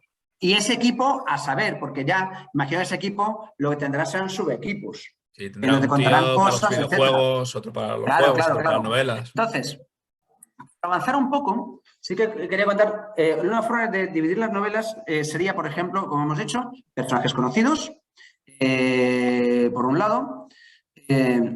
Novelizaciones, ¿no? También las novelizaciones estricto sensu, ¿no? Las adaptaciones de las películas, a mí, yo de las 5 que hay, creo que son 5 de canon de las nuevas, he leído 3. Es decir, he leído El despertar de la fuerza, la trilogía, El último Jedi. Para mí es El último Jedi, que lo digo siempre, El último Jedi es una traducción española espantosa. Para mí es El último Jedi y hay muchas cosas en la producción y en los making of que muestran que es la idea de Johnson. Y el The Rise of Skywalker, Ascenso Skywalker. Aquí los fans se dividen. A mí me gustó más la primera, porque además te explica muy bien cosas de Rey, de por qué Rey puede vencer a Kylo, pero también en The Rise of Skywalker te explican, por ejemplo, hay un momento precioso, está hablando, no, creo que es El último Jedi, está hablando, ¿cómo se llamaba el villano del último Jedi? Snoke. Pues el momento en que Snoke le dice... te venció una chica sin entrenamiento porque estabas tan machacado, porque acababas de matar a tu padre, que ni te dabas cuenta de que estabas luchando. Y es una explicación súper bonita, poética, de versión extendida en la novela, de por qué, una cosa que han criticado mucho los fans, que como Rey sin entrenamiento gana al gran Kylo Ren, y lo que dice es que acaba de matar a su padre. Y Snoke se lo echa en cara. Tú no eres suficiente al lado oscuro, tú tienes remordimientos por matar a tu padre. Muy mal. Y eso es lo que provoca luego en la novela que dude al matar a su madre. Entonces, las novelizaciones, las adaptaciones, una cosa muy bonita que tienen, que es que tienen, para mí tiene una parte aburrida, que es volver a leer lo que ya has visto en pantalla de una manera un poco, una vez es mejor, otra vez es peor, pero te rellenan huecos si está bien hecho de una manera muy poética. También se ve que Rey, por ejemplo, pilota muchas naves ay, ya se me dio el nombre del planeta, pero vamos, en Jakku. Pilota muchas naves y por eso es una pelota muy buena, porque con la chatarra, las naves de chatarra que ella recoge, a veces las pilota. Por allí entrena con gente de allí, conoce a gente en el propio planeta, con los que tiene siempre amistades muy pequeñas. Esto sucede también con el episodio 4 de la versión. Te explican que los mandos de un X-Wing están dispuestos exactamente de la misma forma del Land Speeder que pilota Luke en el episodio 4 y que por eso Luke pues le resulta muy familiar volar un X-Wing, porque claro, no lo sabe sino de la novelización. Claro, esto lo permiten los equipos creativos. Entonces, las adaptaciones, hombre, a mí no me entusiasman, me gustan por este tipo de detalles, pero sí que ves que el autor tiene muchísimas más restricciones, tiene muchos problemas para poder desarrollar realmente lo que quiera. Y una cosa también que ocurre, estos autores, es una cosa interesante, pasaba también con los cómics, las adaptaciones al cómic, como pasó con la de Dune y otras, trabajan normalmente sobre guiones de películas todavía no rodadas. Es decir, normalmente para que salga al mismo tiempo, y es por lo que sale la novela antes que la película, se le pasa el guión al novelista para que ya pueda empezar a trabajar la novelización. ¿Y qué ocurre? Que a veces en el montaje final o durante el rodaje hay partes que se quedan fuera y pueden incluirse en la novela. Con lo cual, bueno, eso es una cosa interesante que tienen. Y yo os digo, están todas las novelas de personajes inventados, sencillamente usar la galaxia, y es algo muy bonito, se hacen cosas muy chulas, donde puedes, pues como en Mandalorian, por ejemplo, en la serie de televisión, o tantísimos personajes en Clone Wars, en las Guerras Clon, en la serie, respecto a las películas, pues tienes unos desarrollos de personajes al margen. Hay una tensión ahí que ya habíamos hablado con Mandalorian, que vuelve ahora con Boba Fett y que es una tensión de todas estas obras, y es el espectro, ¿no? Porque es decir, en teoría tú puedes hacer cualquier novela de space opera, situarla en un universo Star Wars.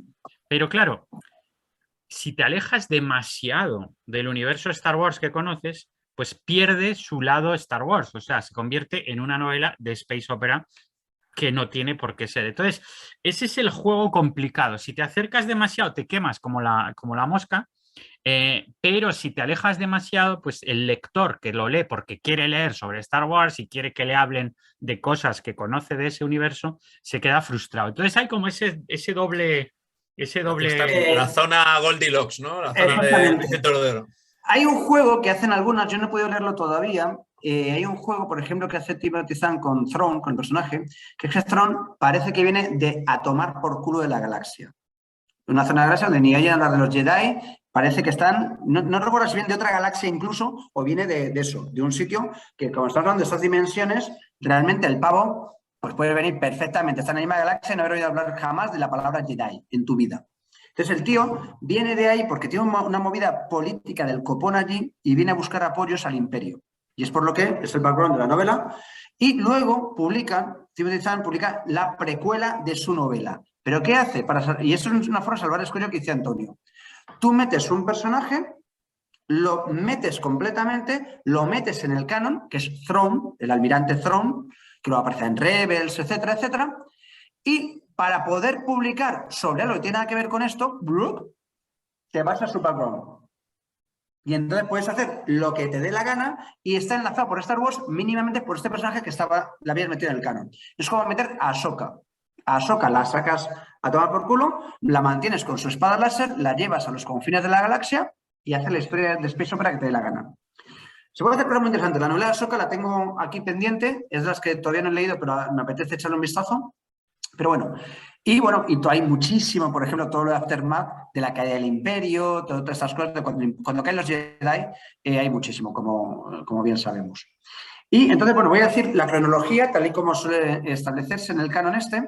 Hay una web que a mí me gusta, está muy mona, que se llama Youtini, youtini.com, YOUTINI. Voy a compartiros a vosotros y por si alguien también ve esto por YouTube.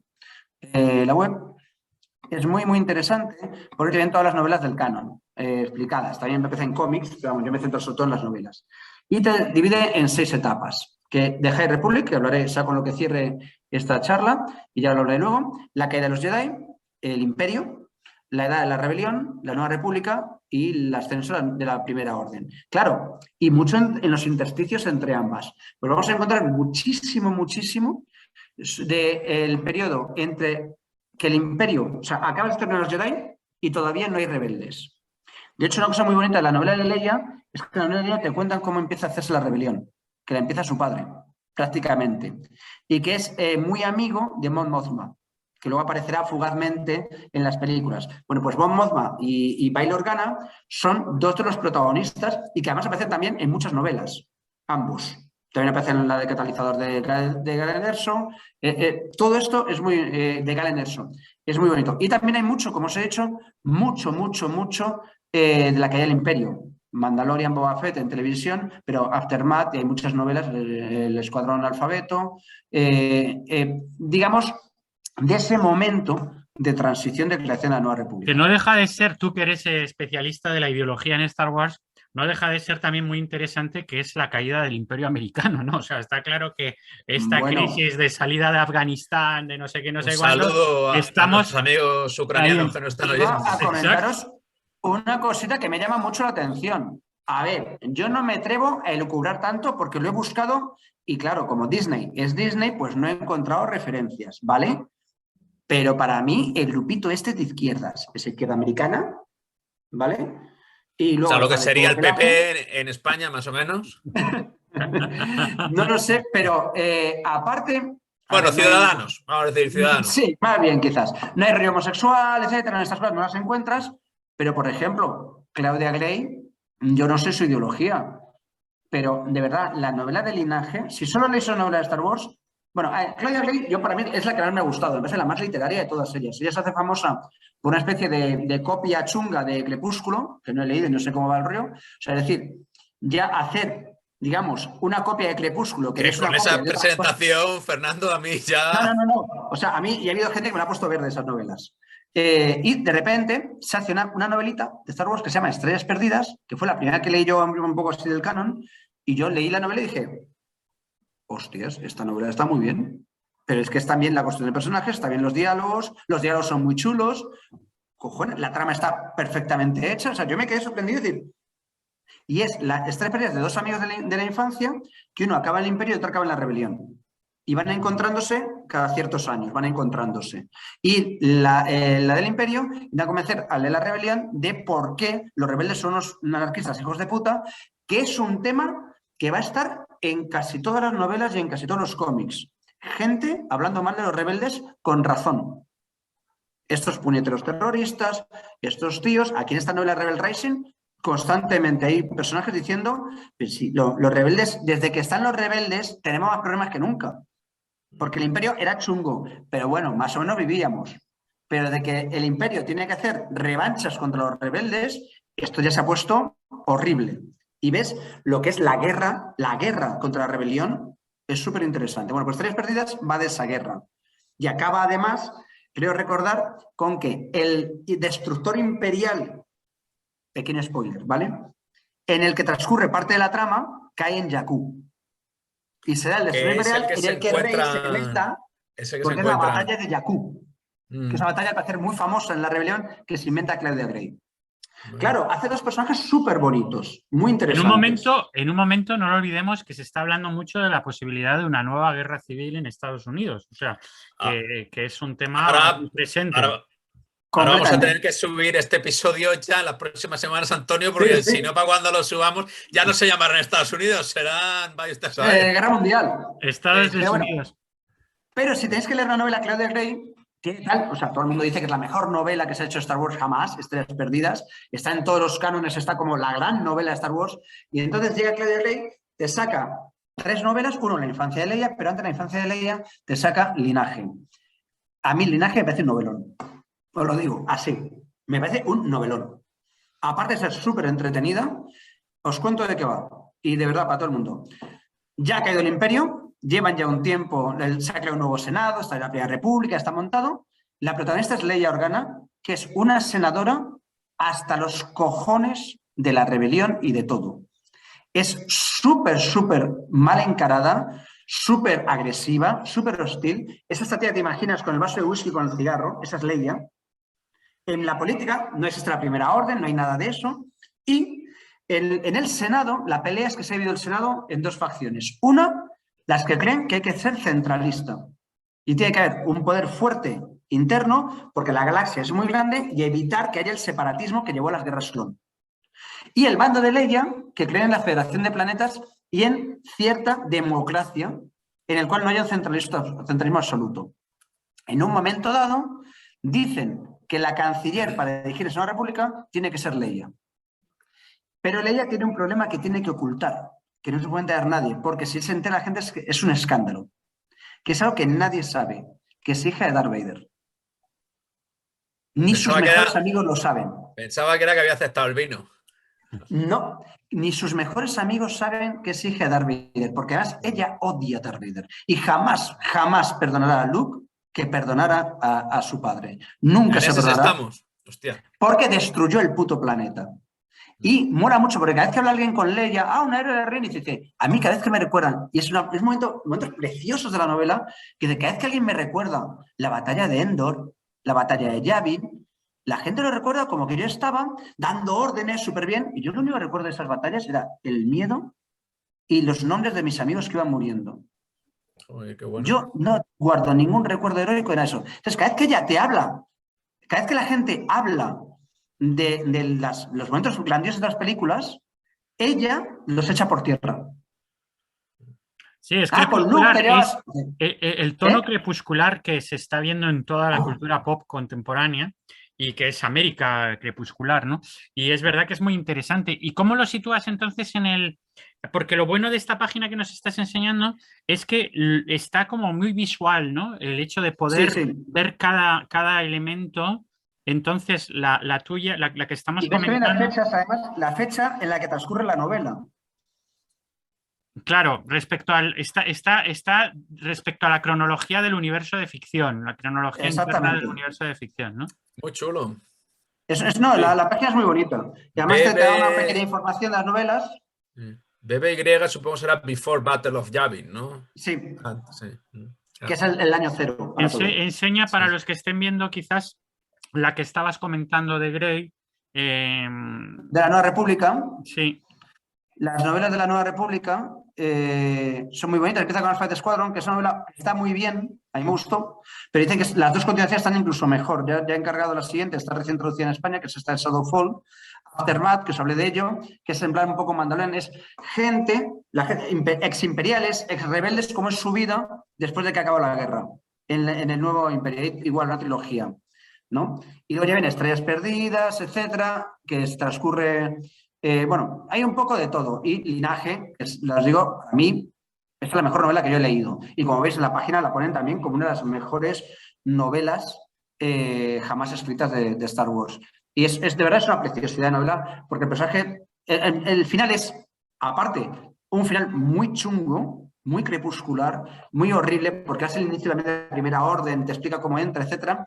Pero, digamos, la desesperanza de Leia, que además dice, solo esto que es un spoiler, bueno, al menos me queda mi matrimonio con Han Solo. Hostias, qué duro. Y vas a saber ya, en el Despertar de la Fuerza sabes que eso tampoco le quedó luego. Tengo a mi hijo y a mi matrimonio. Me gusta mucho la presentación gráfica de la novela. Sí, son bonitas todas las que nos estás enseñando. Sí.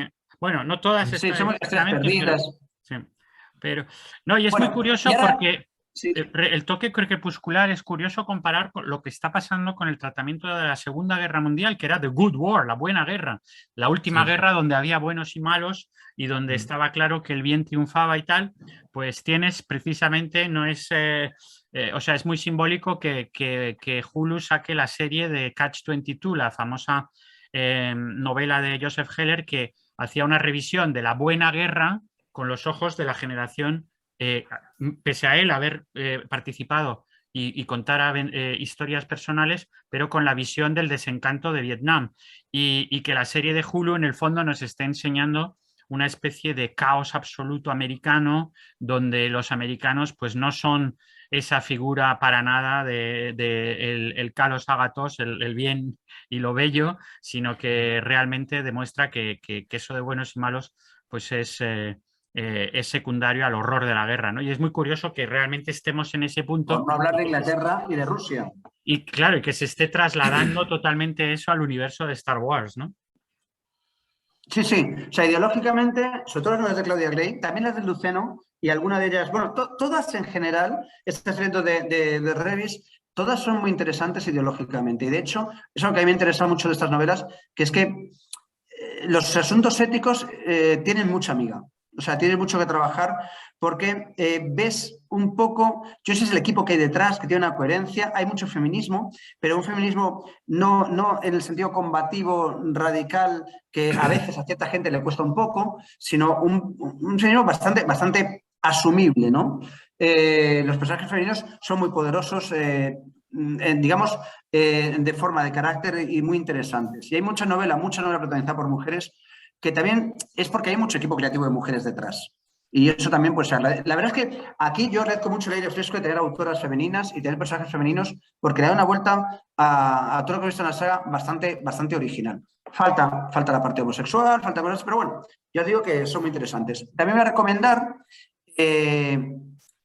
Claudia Grey, la que ha sido el otra, el gran éxito de Claudia Gray han sido las 3 novelas, Estrellas Perdidas, Linaje, por supuesto, a mí me parece la mejor, y esta, de Maestro y Aprendiz, es muy bonita, es la vida es la relación entre Anakin, Obi-Wan la vida de y Anakin y Qui-Gon. Obi-Wan antes de la amenaza fantasma.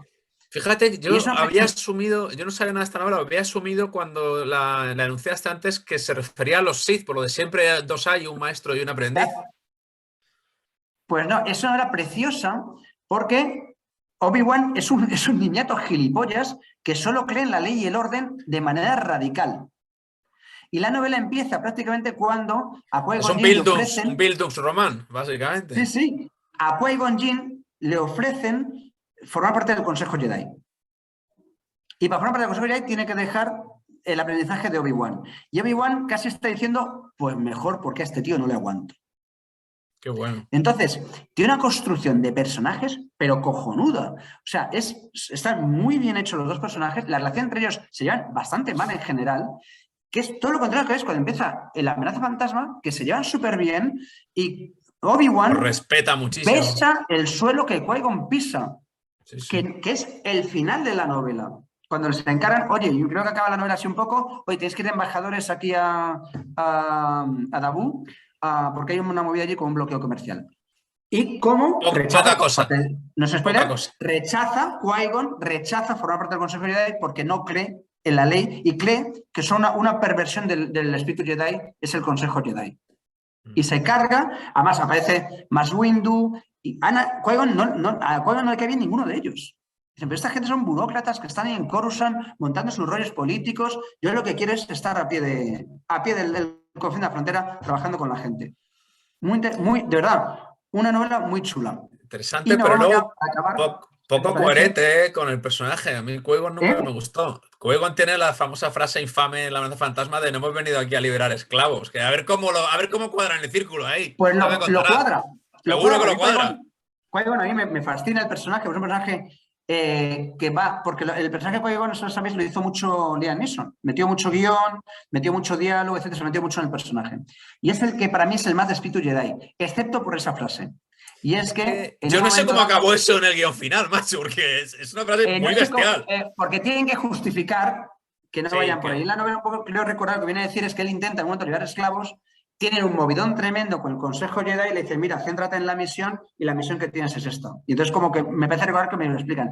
No recuerdo casi nada de la novela, ya os lo digo, porque es que la devoré. Es que me la leí, son como 400 páginas y me las leí en un santiamén. Que es una cosa que me pasa con Star Wars, las novelas.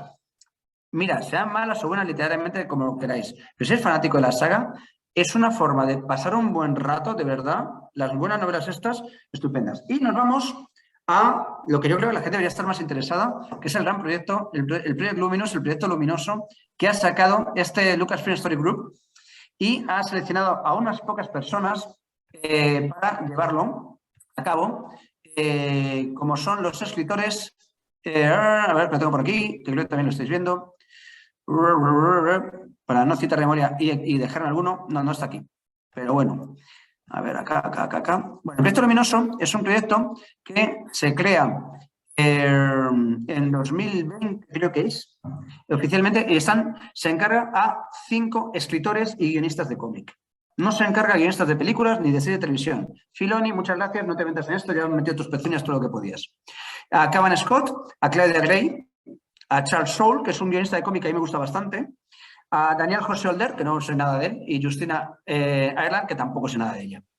El resto, pues nos han hecho cómics, etc. Y les encargan hacer lo que va a ser la historia de la Alta República, 200 años antes de la caída de la batalla de Yavin. Y, claro, es un desafío enorme, muy interesante, porque se basan en unas pequeñas frases que hay a lo largo de las películas de los Jedi en la Alta República eran los guardianes de la galaxia, eran poderosos, etc. Bien. Tiempos más civilizados. Tiempos más civilizados, etc. Y no es la decadencia que vemos con el ascenso de Palpatine. En el ascenso de Palpatine la República está en decadencia. Es muy bonito porque vi hace poco un artículo, creo que no se lo comenté a vosotros en el grupo que tenemos de WhatsApp, un artículo de un español que había sacado un poco la idea de que iban a hacer series y que había un personaje femenino que se iba a volver Sith en la historia de la Vieja República, y decía, precisamente porque la Vieja República era muy mala con las mujeres. Bueno, en primer lugar, en el equipo creativo de la Vieja República hay mujeres escritoras y estoy hablando de una utopía. O sea, el problema que yo le veo a estas novelas, bueno, problema y bastante bien resuelto, es que tienes que hacer la utopía que luego va a convertirse en la distopía que vemos en La Venganza de los Sith. Y tenemos que montar una república maravillosa. Y en mi opinión la consiguen. La primera novela, que es yo solo he leído 2 por ahora y algún cómic, la novela de Charles Soule, os la recomiendo. Tiene unos principios más space opera y más divertidos, más espectaculares que yo he leído en una novela de ciencia ficción en la historia. Porque empieza la novela en una cosa que ocurre dentro del agujero de gusano hiperlumínico. Una nave de pasajeros está atravesando, cuando se ponen 2 estrellas así rápidas, atravesan el combinario. Sí. En ese tubo, ahí no puede ocurrir nada. Eso no es espacio real. Es un espacio, ya sabéis, por las historias de los agujeros de gusano, etc. Bien, pues ocurre algo dentro de ese agujero que los Jedi tienen que solucionar. Los Jedi de esta época son, pero la hostia de poderosos. O sea, tú cuando ves el paso de Luke Skywalker a Obi-Wan Kenobi, en las precuelas dices, hostias, qué poderosos. No, no, no. Estos Jedi vuelan. No pegan grandes saltos, vuelan. Okay. Y bueno, y con la fuerza te pueden mover montañas. O sea, son megapoderosos, pero encima no tienen enemigo natural, no hay Sith. Porque los Sith llevan 800 años sin aparecer. Que claro, era un problema que dices, bueno, ¿y tú aquí? ¿Dónde cojones sacas el conflicto? Bueno, pues acá no os contaré un poquito de chapucilla que a mí no me entusiasmó, los malos no me entusiasman mucho, pero joder, la construcción de la República es una pasada. Es una pasada los Jedi. Y ya que construyen ya de base, se ve que han quedado ellos y los personajes van a ser comunes a muchas de las novelas. O sea, ya te están creando el transmedia desde el principio. Esta primera novela de Luz de los Jedi a mí me gustó mucho. Me lo pasé como un enano. Las 100 primeras páginas, 150, me lo pasé como un enano. Pero vamos, peleas con láser, naves espaciales, disparos. O sea, es de verdad un entretenimiento puro. Luego viene una novela juvenil, porque esta es más adulta y más chunga. La juvenil que hace Claudia Gray, que a mí me decepcionó mucho, que es En la oscuridad. No me gustó demasiado. Que desarrolla algunos de estos personajes en una aventurilla pequeña como para jóvenes. Va, no está mal. Y además se ve que es transición para crear otras historias.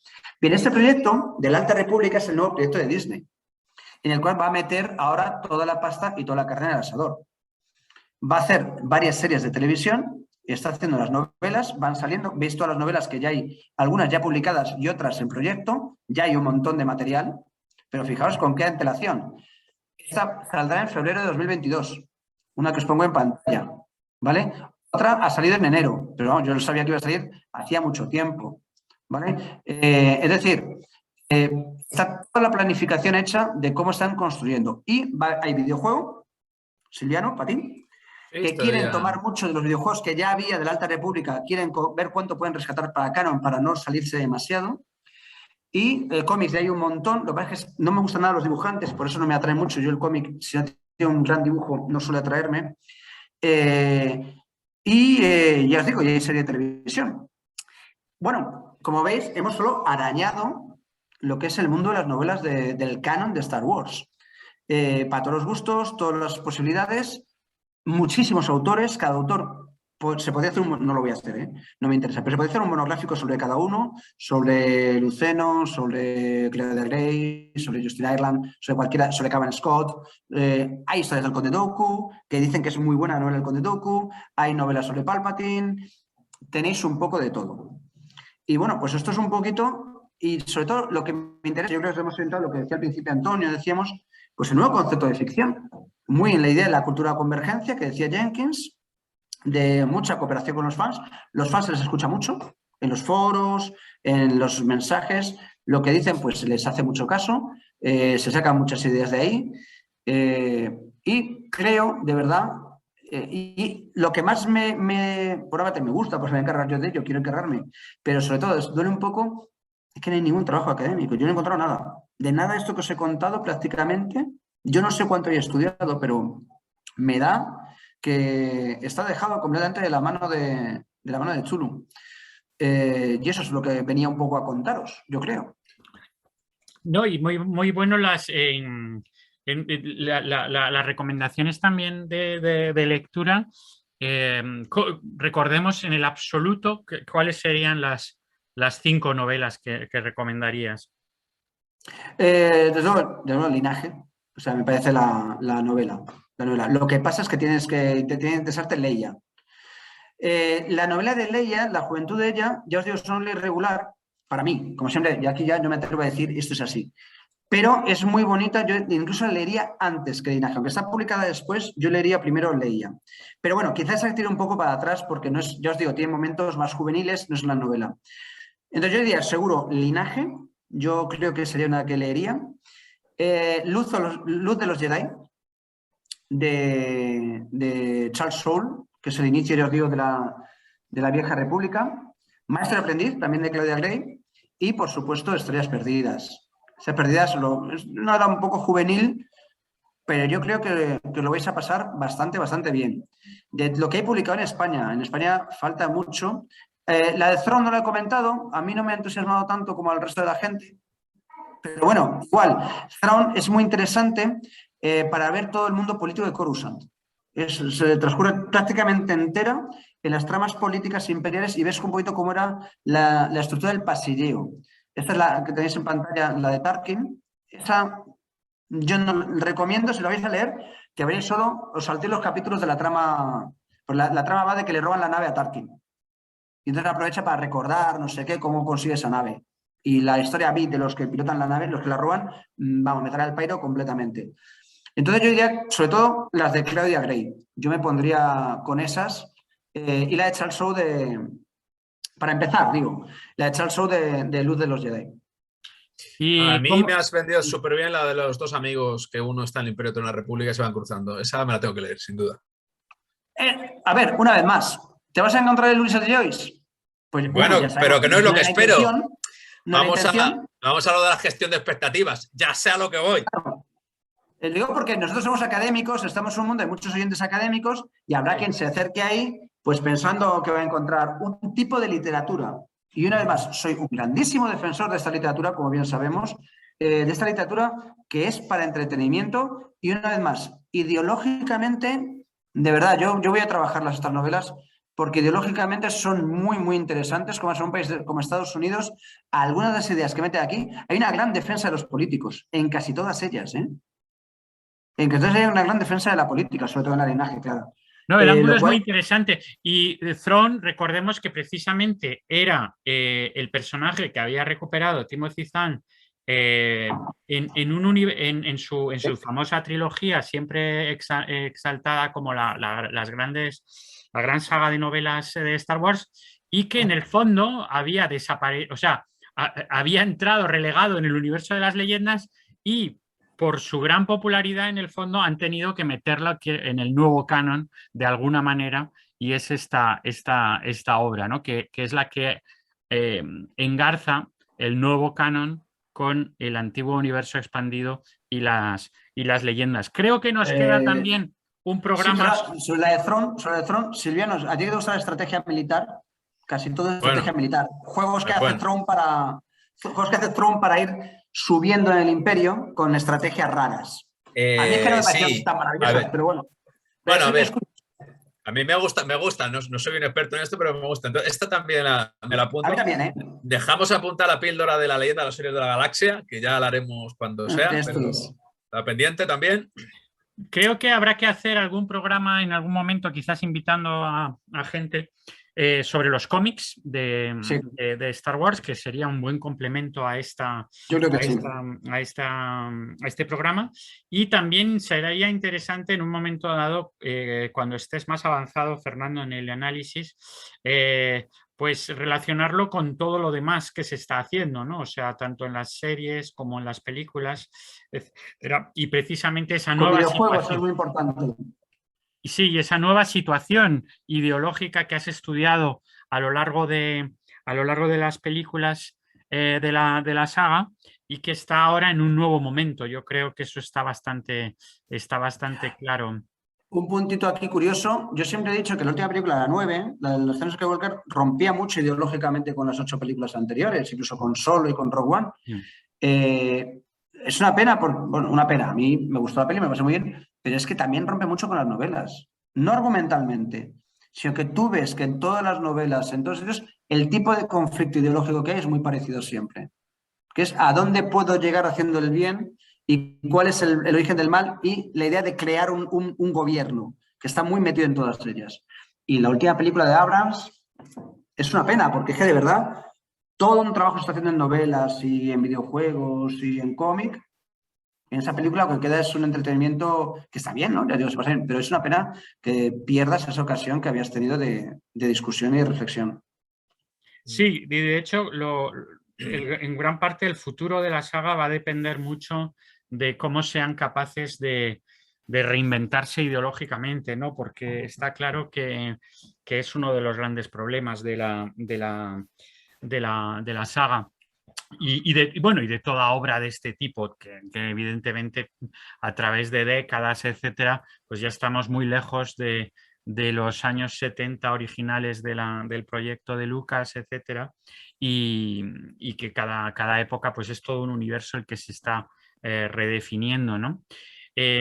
Pues muchas gracias a todos por habernos escuchado y seguimos muy pendientes, Fernando, de esta investigación que estás haciendo, y en cualquier momento volvemos a ello cuando consideres que hay algo interesante ahí dentro de toda esta producción. Gracias a todos los popcultistas, nos vemos en breve.